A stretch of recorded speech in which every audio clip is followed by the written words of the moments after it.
नमस्कार, आप vision news देखने की शुरुआत कर चुके हैं। मेरा नाम है राजा झा। देखिए, आज लोकसभा में आज केंद्रीय वित्त मंत्री निर्मला सीतारमण ने संसद के अंदर बजट पेश किया है। इस बजट पेश से अब विपक्ष के लोगों को रास नहीं आ रहा है। इधर पुणे सांसद पप्पू यादव ने बजट को लेकर जमकर सरकार पर भड़के हैं। इतना ही नहीं, उन्होंने कहा कि ना तो बिहार को विशेष राज्य का दर्जा मिला, ना तो बिहार को विशेष पैकेज मिला। जिस सरकार नीतीश सरकार के बदौलत केंद्र में सरकार चल रही है, उस नीतीश कुमार के साथ साथ बिहार के लोगों के साथ इन लोगों ने छलावा किया है, यानी धोखेबाजी किया है। बिहार के लोगों को कुछ भी नहीं मिला है। यानी साफ तौर से कहें तो पप्पू यादव केंद्र सरकार पर जमकर भड़कते हुए नजर आए हैं। उन्होंने साफ तौर से कहा है कि बिहार को तो विशेष राज्य की दर्जा की बात छोड़ दीजिए, विशेष पैकेज तक नहीं मिला है।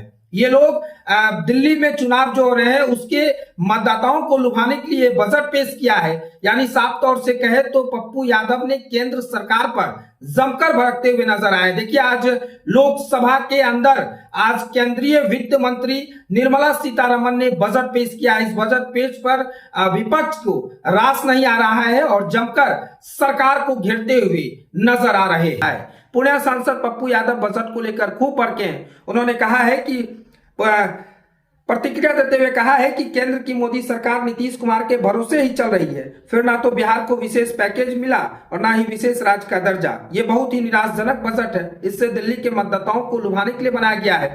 टैक्स स्लैब पर उन्होंने कहा कि 25 लाख कमाने वाले को 25% टैक्स कर दिया गया है, जो कहीं से ठीक नहीं है। इस बजट में किसानों के लिए कुछ नहीं, हेल्थ सेक्टर के लिए कोई घोषणा नहीं, सीटी स्कैन, अल्ट्रासाउंड, एमआरआई जांच में कोई रियायत नहीं, कैंसर के मरीजों को भी किसी तरह की राहत नहीं दी गई है। वहीं मनरेगा में भी कटौती की गई। ये मजदूरों पर भी हमला है। पप्पू यादव ने कहा कि शिक्षा के बजट में लगातार कटौती की जा रही है। पप्पू यादव ने इस बजट में 10 में से 4 अंक देंगे।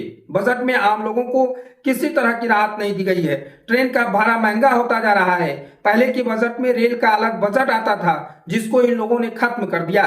बजट में नौजवान, किसान, युवा और गरीबों के लिए कोई घोषणा नहीं है। मोदी सरकार के 10 साल के बजट का अगर विश्लेषण किया जाए तो पता चला कि 10 सालों में सरकार ने बजट में जो घोषणाएं की है उसका 60 से 70% भी काम नहीं हुआ है।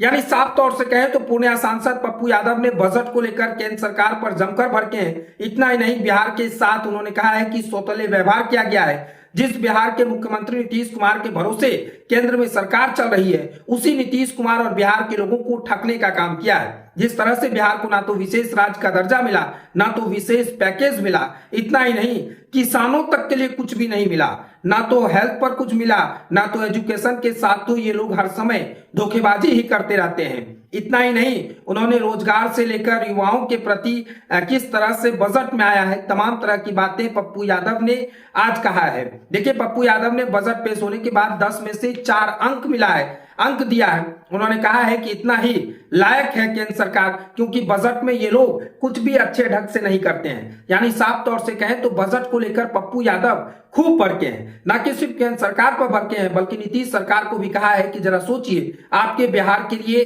केंद्र सरकार ने क्या दिया है। हालांकि केंद्र सरकार के तरफ से अगर कहें तो बिहार के लिए क्या क्या विशेष पैकेज मिली है, तमाम तरह की बातें पप्पू यादव ने कहा है। आगे पप्पू यादव वीडियो में क्या कुछ कह रहे हैं वो आप सुनिए। का साड़ी पहन के आए और मधुबनी सिल्क और पेंटिंग के बढ़ावा के लिए आपने क्या घोषणा की? आप राजनीति करने गए थे या जनता को आंख में धूल झोंकने गए थे? तो आपने आंख में धूल झोंकने का काम तो बीजेपी का काम ही है। नौकरी पेशा लोगों के लिए भी सरकार ने राहत दी है। जो 7 लाख रुपए तक कमाते हैं, 8 लाख रुपए तक सालाना जो कमाते हैं, उनको 10% रिबेट है। तो कई स्लैब में चेंजेस किए गए हैं। 30% भी तो है, उस स्लैब को भी तो देखिए। 10 लाख से 12 लाख आपने किया, और उसके बाद आप 25 लाख वाले को देख लीजिए, 30% टैक्सेस कर दिया, आप 40% कर दिए। अब कितना बोझ किस पे पड़ेगा? किसान के लिए क्या किया? हेल्थ सेक्टर में आपने क्या किया? एक भी हेल्थ सेक्टर के लिए घोषणा है, जो सबसे ज्यादा महंगा है। हेल्थ के जांच पर आप बात नहीं की, अल्ट्रासाउंड पे, सीटी स्कैन पे, एमआरआई पे बात नहीं की, कैंसर पेशेंट के लिए आपने बातचीत नहीं किया। आप मनरेगा में पैसा भी कम कर दिया गया इस बार। वही बात तो मैं कह रहा हूं, मनरेगा में जो मजदूरों को सबसे ज्यादा पैसे की जरूरत थी उसमें कम कर दिया, जिससे कॉमन मैन को, मजदूरों पर आप हमला कर रहे हैं। हेल्थ सेक्टर पे आप कोई काम नहीं कर रहे, एजुकेशन सेक्टर पर कोई बात नहीं कर रहे हैं। आप उनसे पूछिए ना जो 11 दे रहा है नंबर। आप बताइए, आप कितने नंबर देंगे किसको? इस बजट को? इस बजट को मैक्सिमम 3, 2, अच्छा, 4, और लोग तो 0 बोलेंगे, हम तो 4 पर भी दे रहे हैं। नहीं, सरकार की तरफ से कहा जा रहा है कि तमाम बीजेपी सांसद जाएं और लोगों को बताएं कितना बढ़िया बजट है, लोगों को राहत मिलेगी, मिडिल क्लास के लिए बजट आया है। भैया गणेश भगवान को दूध पिला दिए थे ये जब बैठले बैठले, भोला बाबा को, गणेश भगवान को। तो ये क्या बताएंगे जनता को जाकर के कि भ्रष्टाचार खत्म करने के लिए कुछ उपाय लाया है? क्या बताएंगे ये जनता को जाकर के कि फैक्ट्री के लिए, रोजगार के लिए बढ़ावा दिया है, अग्निवीर समाप्त कर दिया है, संविदा जैसी चीज को खत्म कर दी गई है, एग्जामिनेशन फेयर एंड फेयर की बात की है। ये जनता को क्या बताएंगे?